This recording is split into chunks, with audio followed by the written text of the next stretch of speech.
भागवत शास्त्रमर्म नवविधा भक्ति धर्म।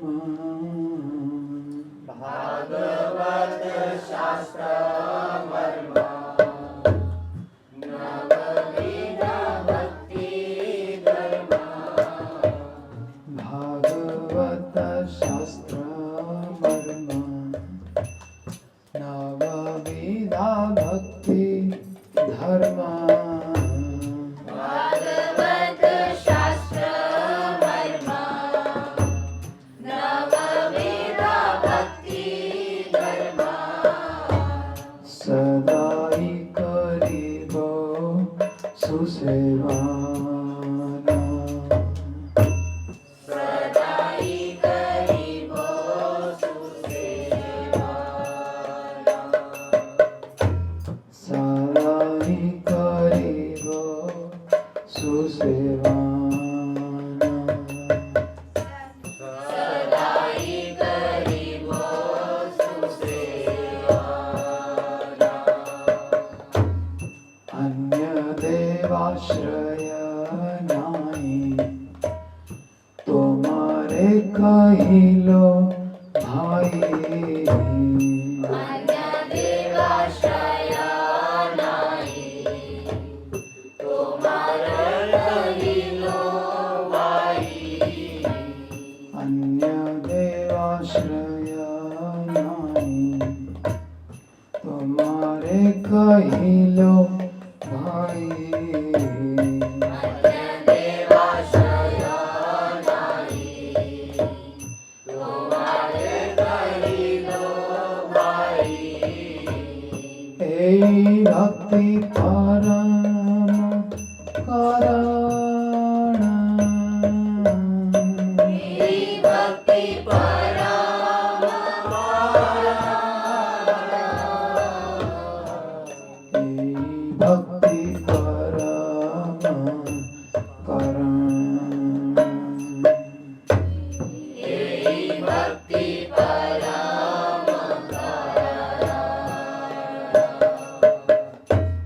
भागवत शास्त्रमर्म नवविधा भक्ति धर्म। भागवत शास्त्रमर्म नवविधा भक्ति धर्म। सदाई करीबो सुसेवाना। सदाई करीबो सुसेवाना। अन्य देवाश्रय नाई तुम्हारे कहिलो भाई। अन्य देवाश्रय नाई अन्य देवाश्रय नाई तुम्हारे कहिलो भाई। तुम्हारे कहिलो भाई। ए भक्ति परम कारण। मेरी भक्ति परम कारण।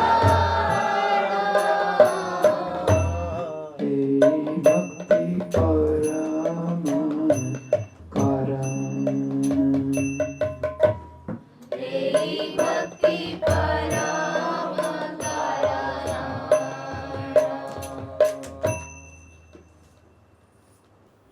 भागवत शास्त्र मर्म। भागवत शास्त्र के मर्म को समझना है। 6 गोस्वामी उच्चारण लेनी है। उन्हीं को चैतन्य महाप्रभु ने समझाया है, उन्हीं से हम समझ पाएंगे।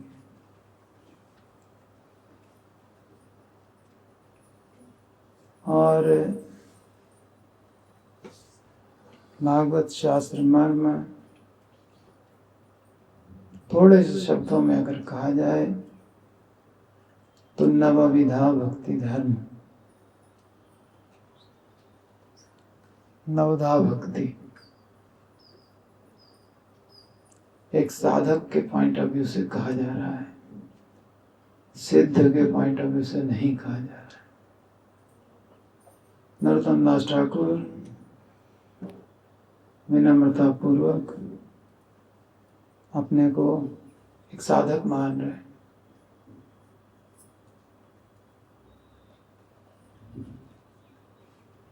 साधक मानते हुए साधन समझा रहे हैं। सदा ही करीब हो सुसेवन, सेवन नहीं सुसेवन। अन्य देवाश्रय नाई तो हमारे कही लो भाई, यही भक्ति परम कारण। परम भक्ति का यही एक कारण है।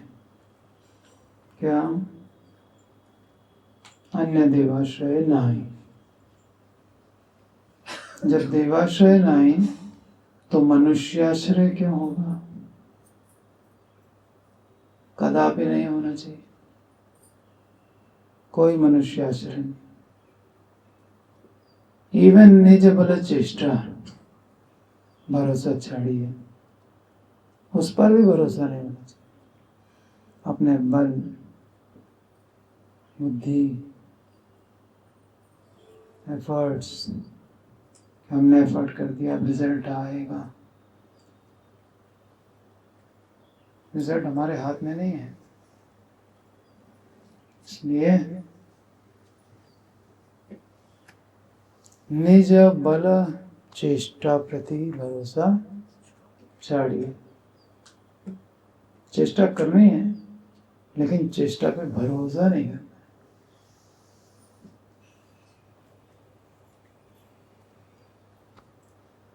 तभी होगी एकांतिक भक्ति, जिससे मिलेंगे भगवान।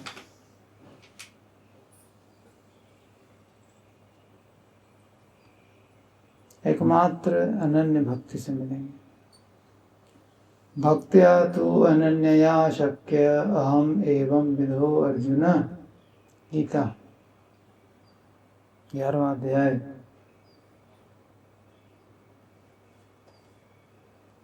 मुझे इस द्विभुज रूप में केवल अनन्य भक्ति से जानोगे।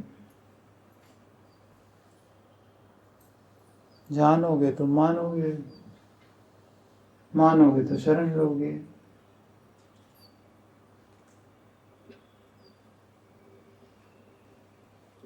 तो भागवत शास्त्र मर्म नव विधा भक्ति धर्म।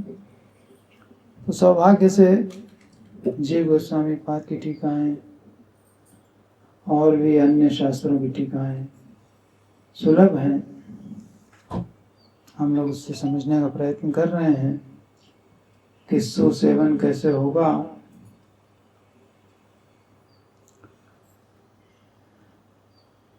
तो महाभागवतों की जो बातें हैं वो भी भागवत है। सबसे पहले श्रवणांग बताया गया। क्या सुनना है, किससे सुनना है, क्यों सुनना है, किसकी टीका सुननी है, किसके मुख से सुनना है। भागवत के शब्द कितने प्रभावशाली हैं, कितने रसमय हैं।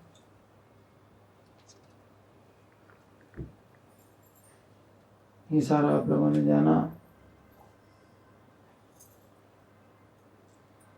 और शॉर्ट में एक बार बता दीजिए, माइक कहाँ है?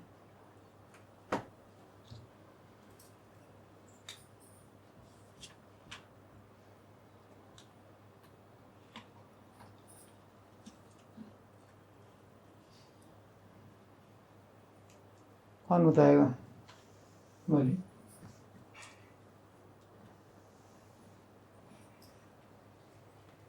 सुसेवन श्रवण का। प्रभु जी, श्रवण का सुसेवन है नित्यम भागवत सेव्या। भागवत का श्रवण इसलिए करना चाहिए क्योंकि इसके जो शब्द हैं वो परम प्रभावशाली हैं और परम रसमय हैं और ऑथेंटिक सोर्स से सुनना चाहिए, श्रवण करना चाहिए। क्या है ऑथेंटिक सोर्स? जो हमारी परंपरा है, गुरु परंपरा, प्रभुपाद जी की बुक्स पढ़नी चाहिए। जो हमारे आचार्यों ने टीका की है, सिर्फ उन्हीं की बुक्स पढ़नी चाहिए। और भागवत है, जैसे गीता, भागवत, और जो आचार्यों ने जो बुक्स लिखी हैं वो भागवत है, चैतन्य चरितामृत। और इसलिए सुनना चाहिए क्योंकि और किसी साधन से अगर नहीं, भगवान हमारे हृदय में अवरुद्ध हो जाएंगे। सिर्फ भागवत के ही श्रवण से भगवान, सिर्फ इसकी सुनने की इच्छा ही मात्र से भगवान हमारे हृदय में आके कैद हो जाते हैं, अवरुद्ध हो जाते हैं। इतना प्रभावशाली। इतना प्रभावशाली। और रसमय कितने हैं? परम रस। परम रसमय। निगम कल्प तरोर गलितम फलम, पका हुआ फल है कल्प वृक्ष का। शास्त्र रूपी, वेद रूपी कल्प वृक्ष का पका हुआ फल। निगम कल्प तरोर गलितम फलम, और कहाँ से निकल रहा है? शुक मुखाद अमृत द्रव संयुतम, अमृत जैसा सुखदेव गोस्वामी के मुख से निकसृत। पिबत भागवतम, इसको पियो। कोई फल के लिए कहता है फल पियो, लेकिन ये पीने वाला फल है। इसमें ना गुठली है ना छिलका, इसमें केवल रस ही रस है। कोई जूसिंग मशीन की जरूरत नहीं है। फल तोड़ो, पियो। ऐसा रस में है, कुछ गड़बड़ नहीं है इसमें। पिबत भागवतम रसम आलयम, रस का भंडार है। मुहुरहो रसिका, हे रसिक जनों, बार बार पियो। मुहु माने बार बार। भूमि भाव का, पृथ्वी पर जितने भावुक लोग हैं और जो रसिक हैं, उनको चाहिए कि हर समय इस भागवत के फल को पीते रहें। ये है भागवत। और भागवत में भी क्या सुनना चाहिए? दशम स्कंद में भी क्या सुनना चाहिए?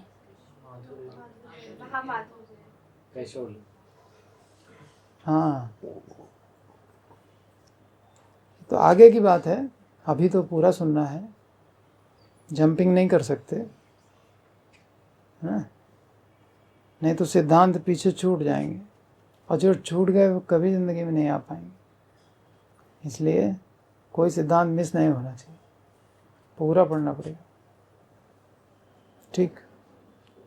और भागवत है क्या चीज़? किसको किसको भागवत कहते हैं?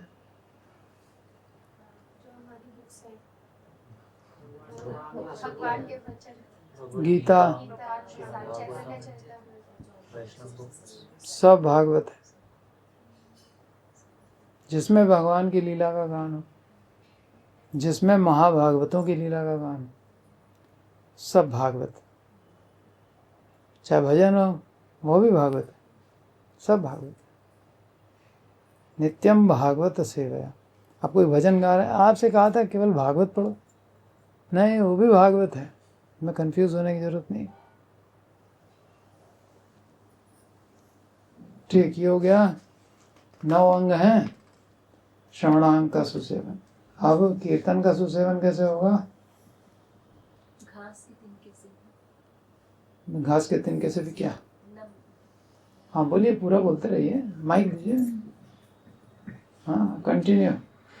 धारा प्रवाह। कीर्तन घास के तिनके से भी विनम्र, सहनशील बनना होगा।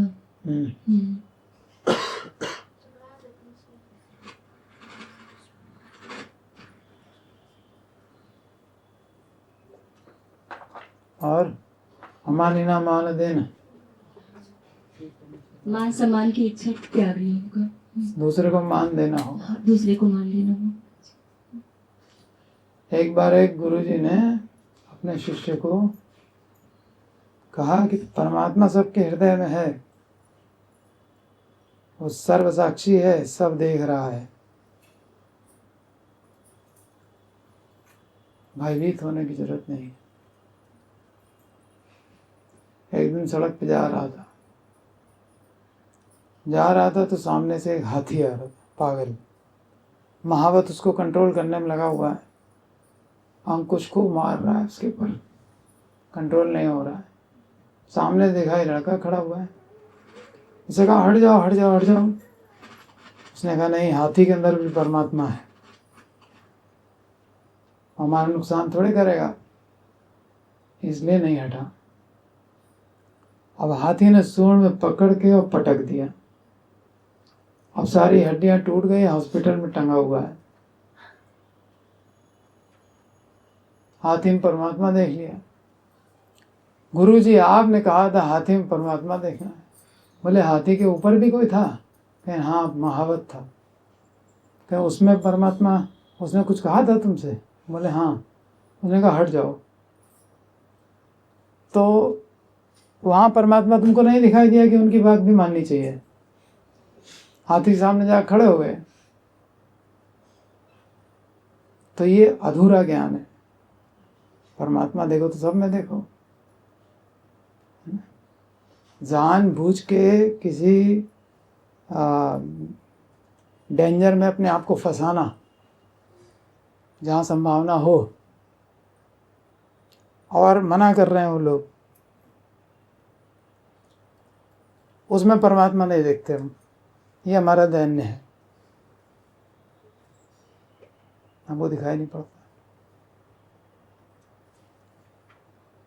डिवोटीज में कोई सीनियर डिवोटी मना कर रहा हो, वो भी नहीं दिखेगा तब भी। हम अपनी जिद पे रहते हैं, तो ये उचित नहीं होता। तो विनम्र बनना है, जरूरी है। भक्तों के सामने विनम्र बने हैं। और तृणादपि सुनिचैन कह दिया तो फिर भक्तों की भी बात कहाँ रह गई? भक्तों की बात नहीं रही। तृणादपि सुनिचैन।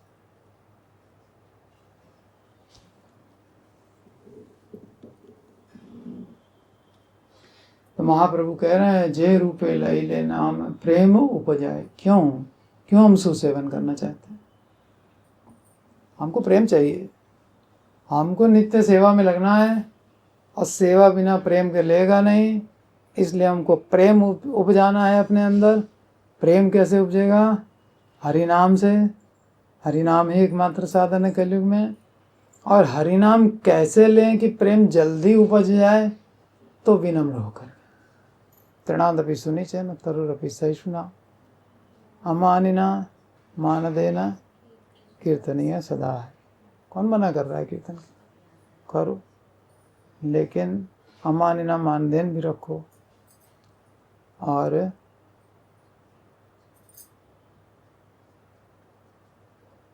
ध्यान रखो विनम्रता का।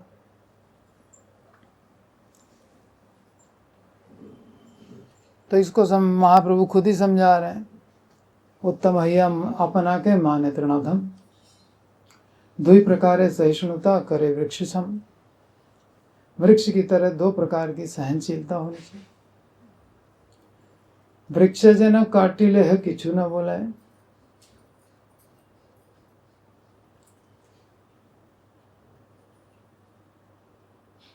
काट लो, कुछ बोलता नहीं है। सूखा या मैले कार्य पानी ना मांगे, सूख के मर जाएगा, पानी कहने कहेगा नहीं कि एक गिलास दे दो।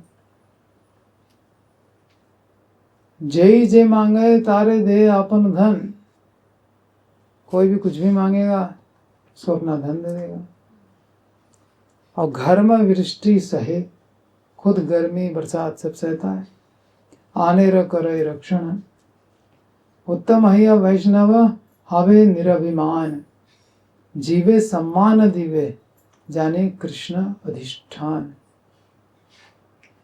यही मद हैया जय कृष्ण नाम लय, कृष्णेर चरणे तार प्रेम उपजय।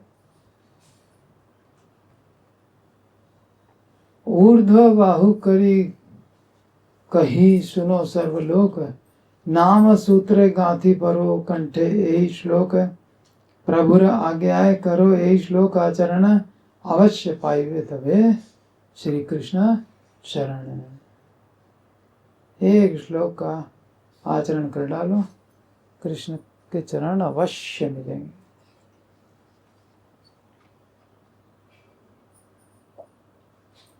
यही है सुसेवन। कौन से अंग का? कीर्तन। अब स्मरण का क्या है बताइए माता जी। प्रभु जी शरणापन्न होकर के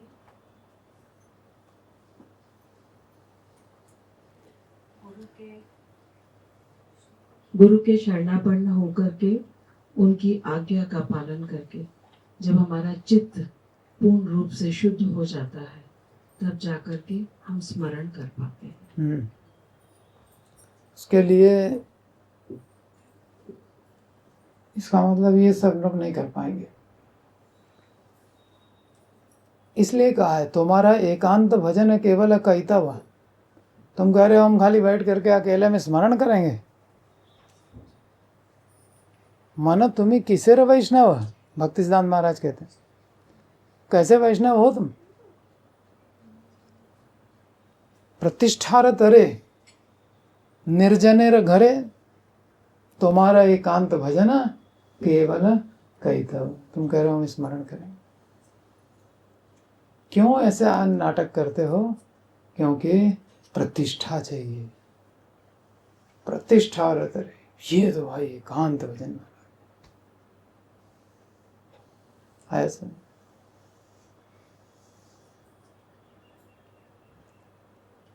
चित्त शुद्ध हुआ नहीं है, शरणागत हुए नहीं है, एकांत भजन करेंगे नहीं। एकांत भजन सबके लिए नहीं है।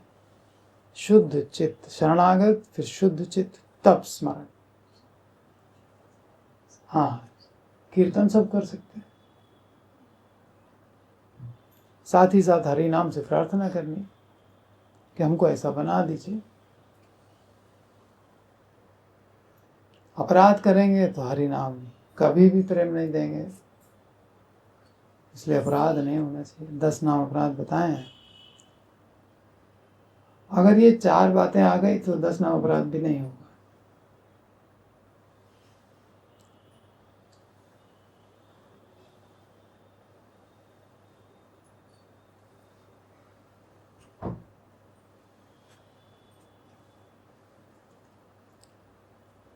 अपराध होना माने संतोष का न होना।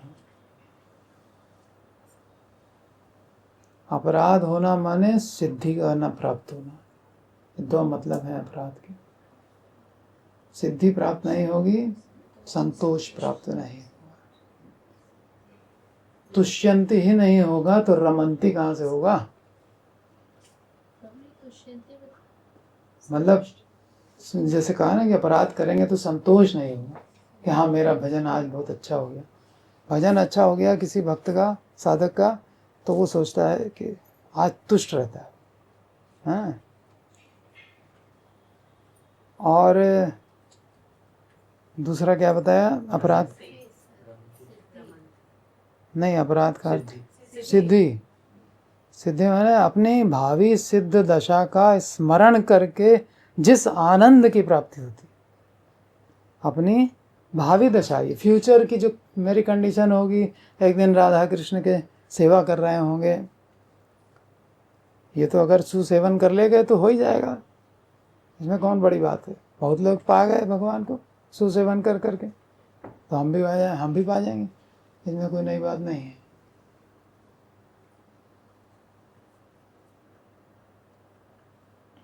बस सुसेवन करना। तो जब सिद्धि नहीं होगी तो रमंती क्या खाक करेंगे? रमंती भी नहीं होगा। रमण कहाँ करेंगे? जब सिद्धि नहीं हुई, पहुंचे ही नहीं, तो रमण कैसे करेंगे?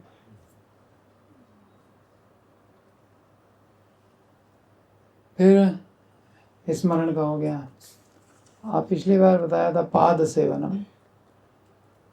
पाद सेवन का सुसेवन कैसे होगा इस अंग का?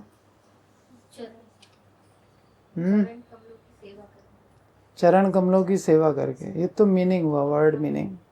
पाद सेवन, चरण कमलों की सेवा। हाँ, इंटरेस्ट भगवान के चरण कमलों की माने भगवान की सेवा।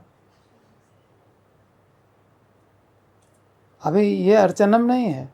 देखिए, पाद सेवनम अलग है, अर्चनम अलग है, वंदनम अलग है। थोड़ा थोड़ा भेद है सब में। तो ये तीनों को समझना है। क्या क्या? और वंदनम, ये तीन अंग अलग अलग हैं। तो पाद सेवनम का मतलब है भगवान की सेवा। भगवान की सेवा का मतलब गर्मी बहुत है इसलिए भगवान को हल्के ड्रेस पहनाओ। ये हुआ पाद सेवनम। पंखा चला दो, कूलर चला दो, फिर रात को ठंड ना लग जाए बंद कर दो। ये पाद सेवनम है। एक पर्सनालिटी के रूप में फील करना और फिर उसके बाद उनकी सेवा में लगे रहना रुचि के साथ। यह है पाद सेवन। बहुत अच्छा है। अब आज बात करते हैं अर्चनम की। और जिसकी पाद सेवनम में रुचि हो गई वो फिर उसकी पहचान क्या है? उसी की कामना करें। कामना उसी की करेगा। भगवान भी आके सामने खड़े हो जाए, बोलो क्या चाहिए? आपके चरण कमलों की सेवा चाहिए, बस, हमको और कुछ नहीं चाहिए। ठीक है ना? रुचि है ना उसकी। जिस चीज में रुचि होगी वही तो मांगेगा। जिसमें इंटरेस्ट ही नहीं है वो चीज क्यों मांगने लगा?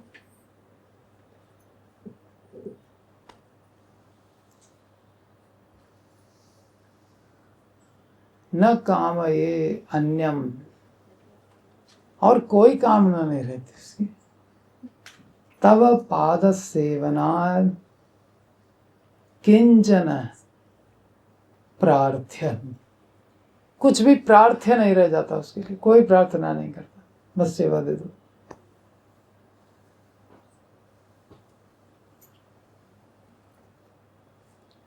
अर्चनांग, अर्चनांग के सुसेवन की बात करेंगे।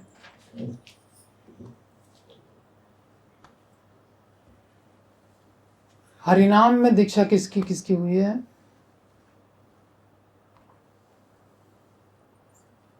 हाथ खड़ा करें।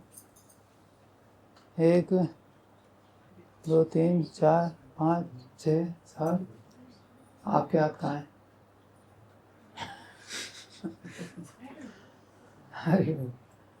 सभी के हो गए, सब जप करते हैं, है ना? और हरिनाम के बारे में मालूम भी है। दीक्षा माने दिव्य ज्ञान, क्षय माने पापों का क्षय। तो दिव्य ज्ञान मिल रहा है, पापों का क्षय हो रहा है, हरिनाम सब कर रहे हैं और सब रिपोर्टिंग भी कर रहे हैं। इसलिए हमको कोई डाउट भी नहीं है। सभी की रिपोर्ट्स आती हैं। कोई 16 कर रहा है, कोई 32 कर रहा है, कोई 37 कर रहा है, कोई 48 कर रहा है। ऐसे सब की जब जब चल रहा है। कोई 100 माला कर रहा है। ऐसे भी होता है।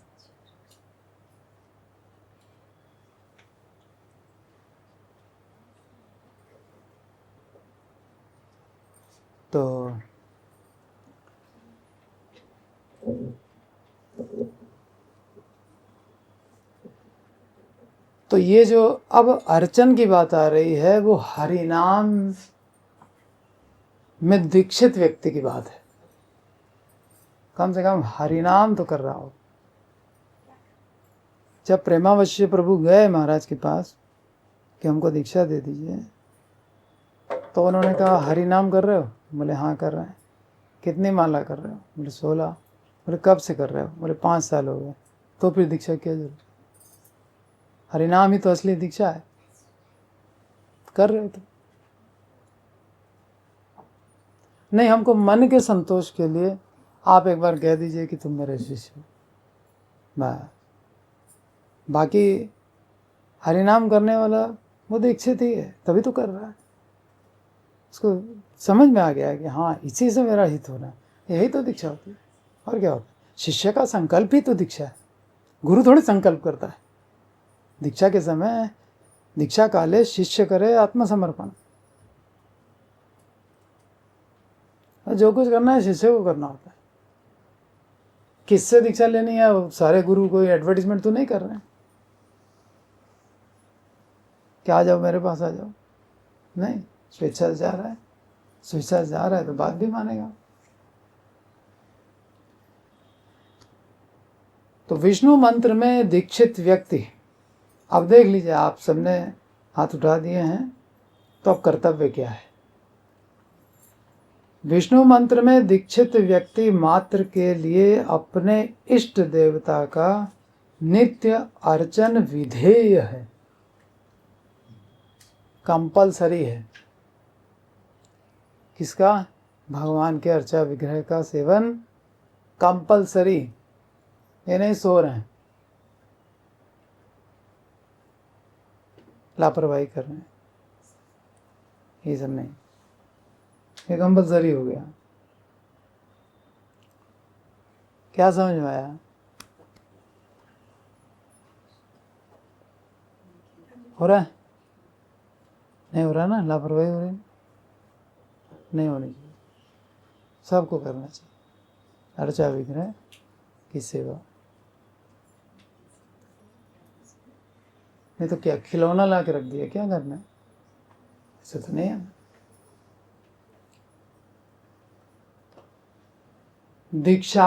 दीक्षितानां तु सर्वेषां तद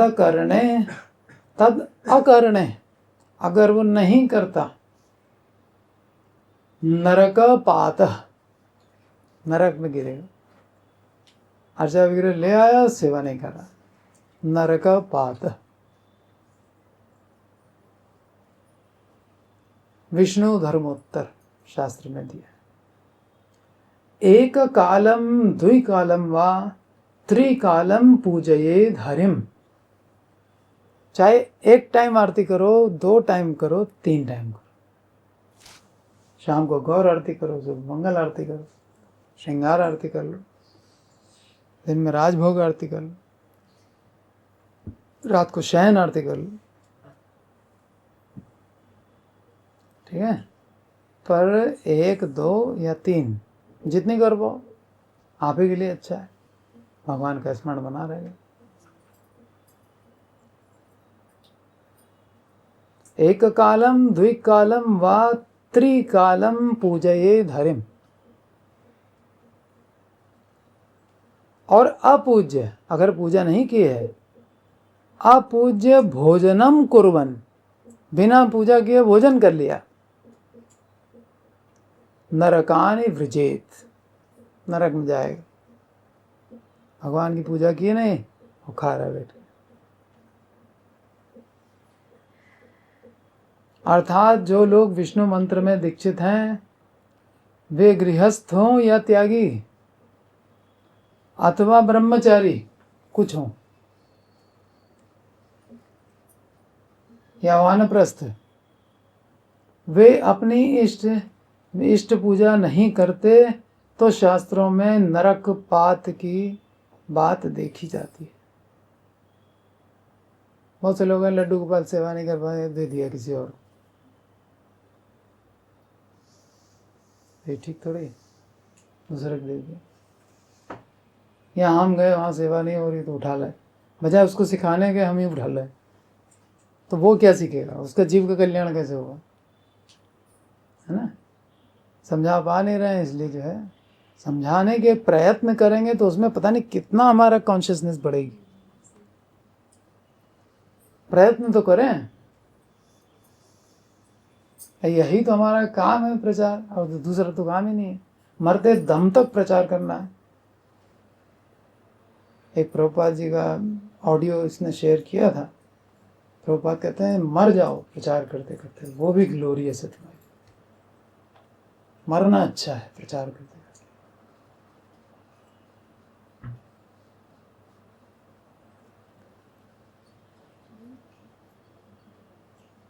तो ब्रह्मचारी हो, चाहे त्यागी हो, चाहे वानप्रस्थ हो, चाहे ब्रह्मचारी हो, इष्ट पूजा नहीं करते तो नरकपात होगा। विष्णु मंत्र में दीक्षित व्यक्ति एक समय, 2 समय अथवा 3 समय श्री हरि की पूजा करेंगे, ऐसा आदेश है शास्त्र का। श्री हरि की पूजा किए बिना भोजन करने से विविध नरकों में जाना पड़ता है।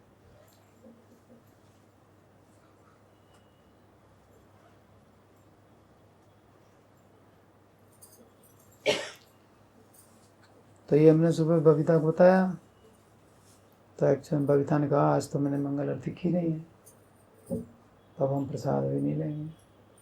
आज प्रसाद नहीं लिया उसने, अब शाम को गौर आरती करके तब प्रसाद। इमीडिएटली उसको एक्सेप्ट करना, ये अच्छी बात है। कौन जाना चाहेगा नरक में? हम स्वेच्छा से तो नहीं जाना चाहेंगे, बाकी आपकी इच्छा है, हमको चाहे जहाँ भेज दो। हमारी इच्छा थोड़ी है कि हम नरक जाएं, हमारी तो इच्छा है कि हम आपके पास आके आपकी सेवा करें।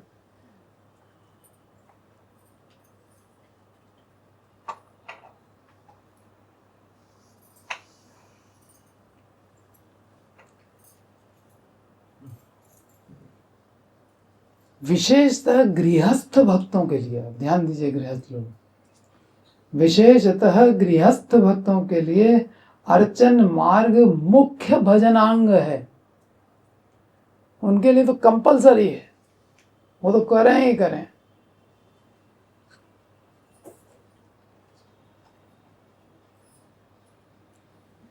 ये तो संपत्ति मंतो, और जो धनवान गृहस्थ हैं, ये तो संपत्ति मंतो गृहस्था तेषां तो अर्चन मार्ग एव मुख्य तद अकृत्वा ही निष्किंचनवत् केवल स्मरणादि निष्ठत्वे वित्त शाठ्य प्रपत्ति स्यात्। अर्थात विशेषतः जो लोग संपत्तिवान गृहस्थ हैं, उनके लिए अर्चन मार्ग ही मुख्य है। वे भगवान की अर्चना न कर यदि निष्किंचन की तरह केवल स्मरण निष्ठ हैं तो वित्त शाठ्य दोष लगता है।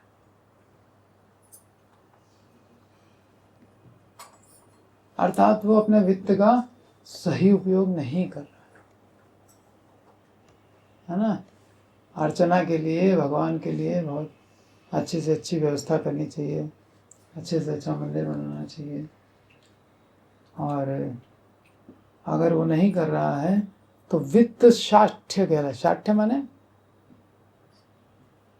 धूर्त, तो वित्त का ठीक से उपयोग नहीं करने वाला व्यक्ति, वित्त शाठ्य, ये दोष लगता है। स्वयं अर्चना ना करा, तो पैसे वाले लोग तो क्या करते हैं, पुजारी रख लेते हैं। स्वयं अर्चना न कर अन्य के द्वारा कराने से अपने व्यवहार निष्ठत्व अथवा आलस्य का प्रतिपादक होता है। व्यवहार निष्ठत्व माने कि हमारे पास काम बहुत है, मैं तो लोगों के साथ में डील करना है, तो सांसारिक व्यवहार में तो निष्ठा है उसकी, व्यवहार निष्ठत्व।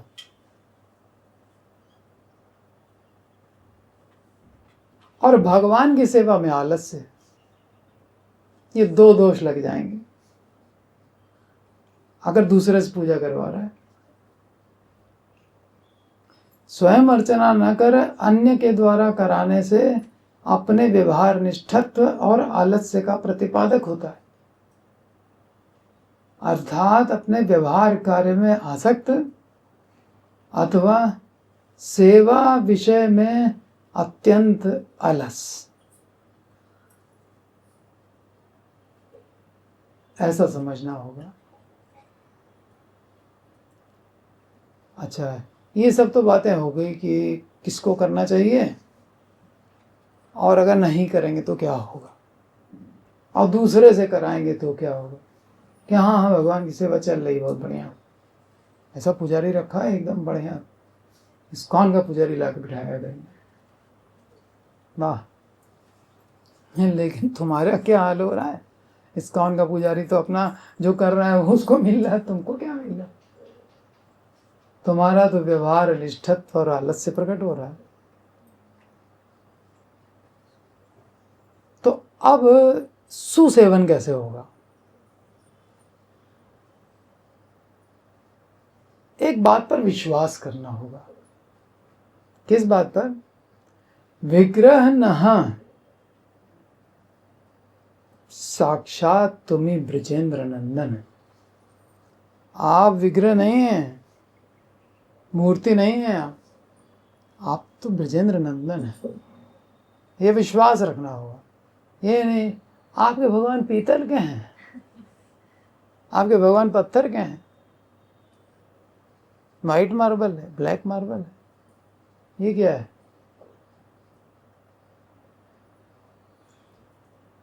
अर्चे विष्णु शिलाधि नार की बुद्धि।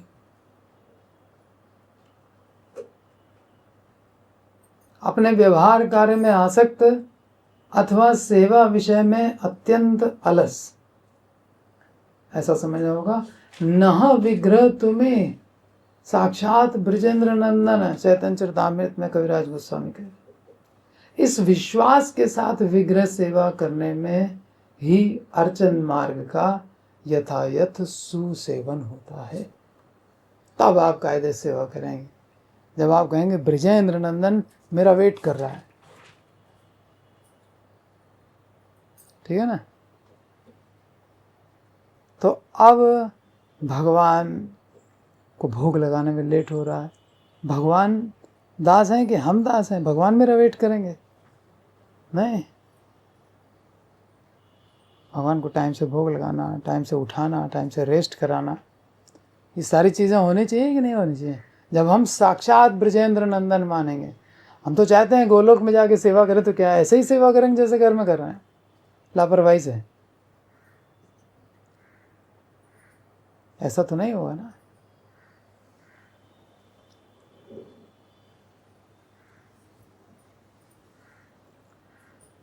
महात्मा गण प्रतिमा का श्री कृष्ण आदि अभीष्ट देवताओं के साथ सर्वथा अभेद रूप में ही चिंतन करते हैं।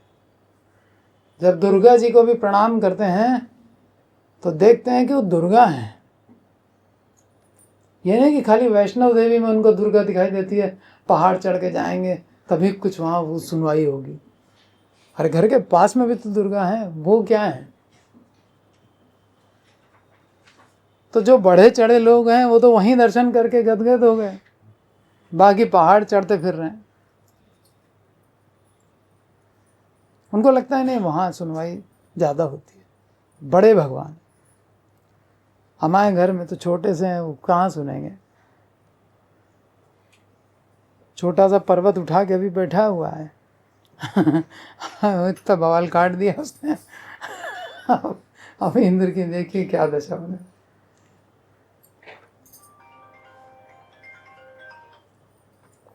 अच्छा वो छोटा है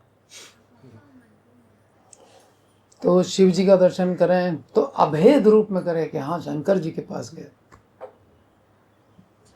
भले वो हमसे कुछ बोले नहीं, ऐसा तो आजकल महाराज के पास भी जाते हैं तो महाराज आपसे कुछ बोलते हैं क्या? ऐसे ही शंकर जी भी नहीं बोल रहे हैं, समाधि में है, वो अपनी मौज में लगे पड़े। तो बोलेंगे तभी मानेंगे, नहीं तो साक्षात नहीं मानेंगे। ऐसा नहीं होता, ना बोले तो भी साक्षात है। तब हमारा अर्चन सही होगा, अदरवाइज हम तो फिर अर्चन नहीं कर रहे हैं। फिर तो हम पत्थर मान के वही पत्थर पूछ के हरी मिले तो मैं पूछूं पहाड़, वही कबीरदास जी की बात आ जाएगी। क्या बड़ी बुराई करते हैं? बुराई तो इसलिए करते हैं ना कि आप पत्थर समझ के कर रहे हो। आप सीधे भगवान मान के करो तो कबीरदास जी थोड़ी बुराई कर रहे हैं। तुम कहो कि पत्थर थोड़ी पूज रहे हैं, हम तो भगवान को पूज रहे हैं।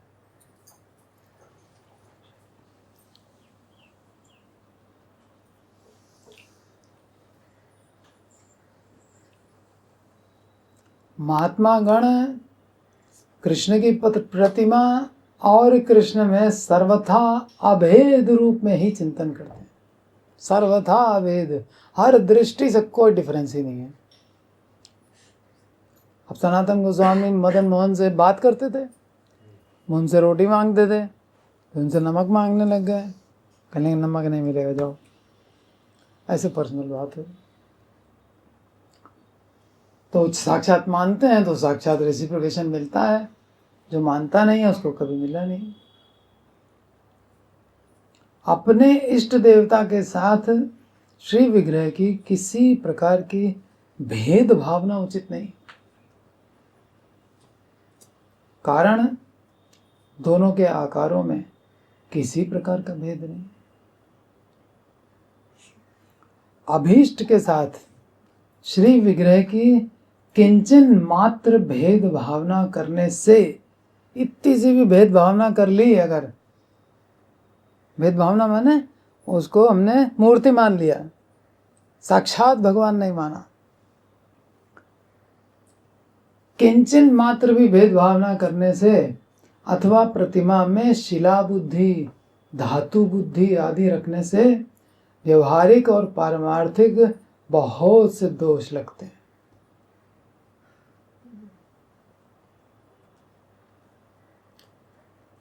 जब महाराज दशरथ हिरण के भ्रम में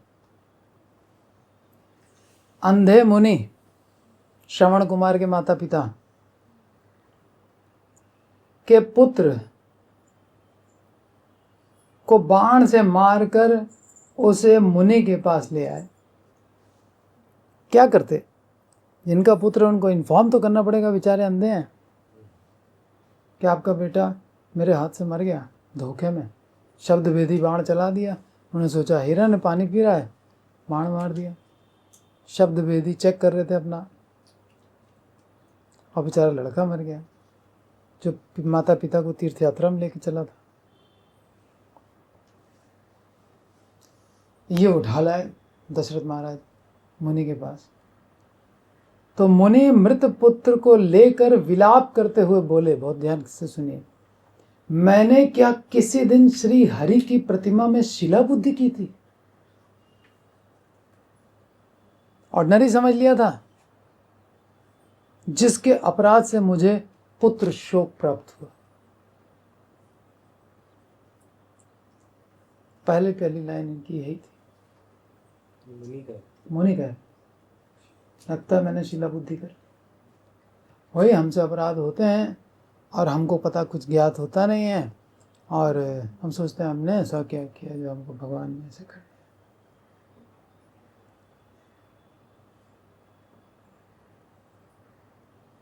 वस्तुतः नाम विग्रह स्वरूप तीन एक रूप। भगवान का नाम, भगवान का विग्रह, भगवान का स्वरूप, तीन एक रूप है। इन तीनों में कोई भेद नहीं करना चाहिए। नाम और भगवान भी एक है, और श्री विग्रह और भगवान भी एक है। तीनों साक्षात भगवान है। नाम विग्रह स्वरूप तीन एक रूप, तीने भेद नाई, इसमें कोई भेद नहीं है। तीन चिदानंद रूप, तीनों सच्चिदानंद है। क्या क्या माता जी? नाम स्वरूप।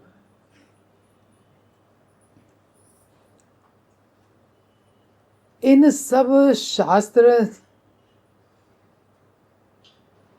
महाजन वाणियों में दृढ़ विश्वास रखना चाहिए। दृढ़ विश्वास को स्थापित करके अपने इष्ट देवता के साथ संपूर्ण अभेद मान करके विग्रह की अर्चना करने में ही अर्चनांग का यथायथ सुसेवन संभव होता है। इस सारी बात माननी पड़ेगी कि नाम, विग्रह, स्वरूप तीनों में कोई भेद नहीं है, तीनों सच्चिदानंद हैं। ठीक है। अब देखिए, मंदिर जाते हैं, आरती करते हैं, तो विग्रह तो सामने है ही है। फिर प्रभुपाद ने कहा है जितनी देर आरती हो उसका दुगना टाइम कीर्तन होना चाहिए।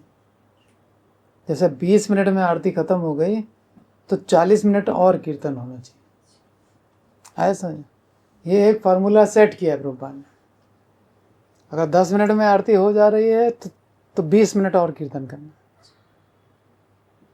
ये एक स्टैंडर्ड है। तो हरिनाम भी हो रहा है, और ये दोनों विग्रह और हरिनाम महाप्रभु ने कहा स्वरूप का स्मरण करके करो, स्वरूप का स्मरण करो। तीनों में अभेद है, तीनों सच्चिदानंद है। अब एक सच्चिदानंद ही काफी था, यहाँ 3 सच्चिदानंद हृदय में जो लेके घूमेगा वो कितने आनंद में रहेगा। 3 सच्चिदानंद। दशरथ महाराज के पास तो 4 थे। हम लोग कम से कम 3 ही रख लें।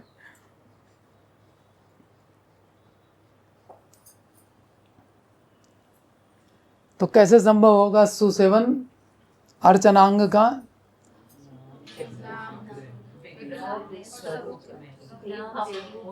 और आचार्यों ने जितनी बातें कही हैं उस पर दृढ़ विश्वास कि अगर सेवा में कोई भी गड़बड़ नहीं होनी चाहिए, कोई दूसरे को नहीं देनी है सेवा, है ना, जो कि फिर हमारा आलस्य दिखेगा उसमें, और हमारा व्यवहार निष्ठत्व कि हम संसार के व्यवहार में तो बड़े कुशल हैं, है ना, खूब निभाते फिर रहे हैं, लेकिन अर्चा विग्रह की सेवा में आलसी, ये नहीं होना चाहिए।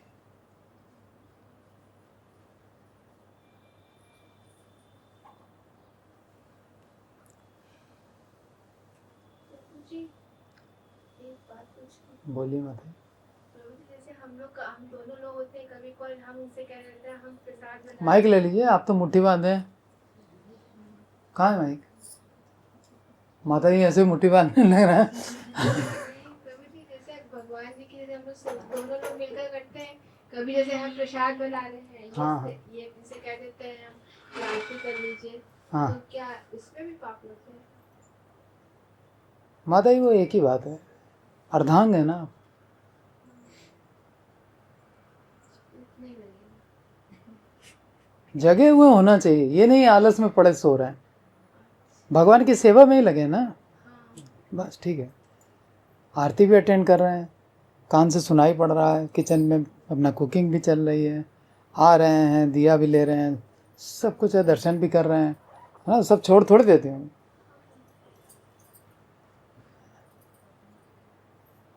अटेंटिव होना जरूरी है।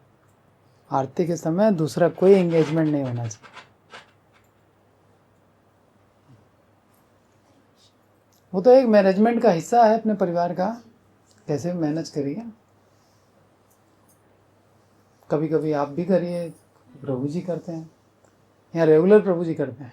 नहीं, कभी कभी सुबह मतलब श्रृंगार आरती करते हैं सवेरे वाली, उसमें दोनों का टाइम अब एक हो गया है।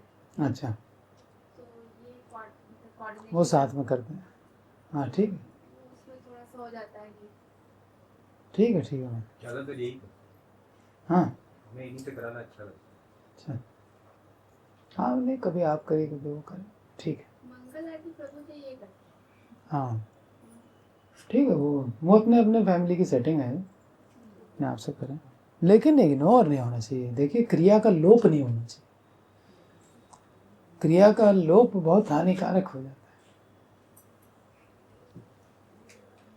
निताय गौर प्रेमानंद, हरि हरि बोल।